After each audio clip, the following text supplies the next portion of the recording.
သူလို့ဆရာစေတနာမြင့်မြတ်လေးစားအပ်သောချစ်တော်ဆရာ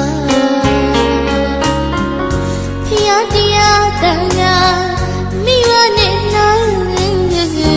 ကိုင်းနေထားကလေးစားအပ်သောဆရာတပည့်များပေါ်သာသမီများပေါ်မှာအကျဉ်းတရားရှင်မထားတနာငယ်ရအတက်ပြင်းရ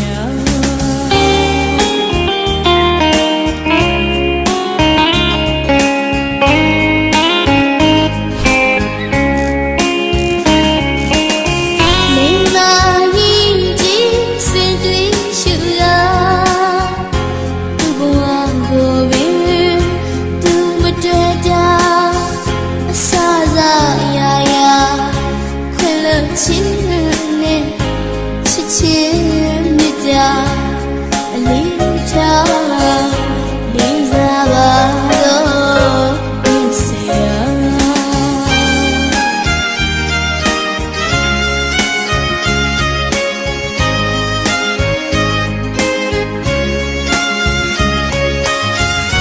လိမ္မာကြီးကြီးစင်တွေရှူရာသူ့ဘဝကိုပဲသူမတွေ့တာစားစားအရာရာ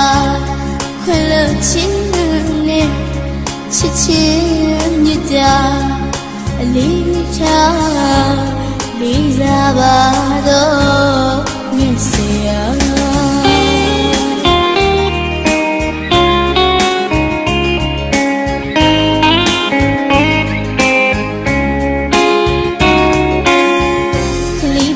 ငယ်စဉ်ခါ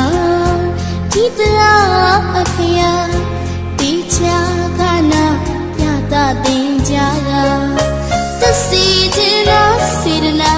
မစီခြင်းသောစေတနာရှင်မ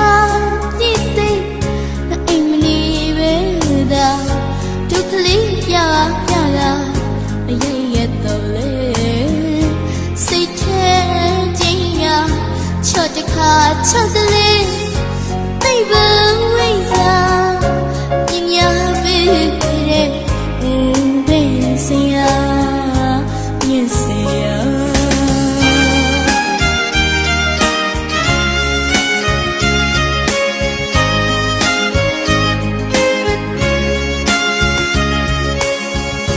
စိတ်မာယူကျူ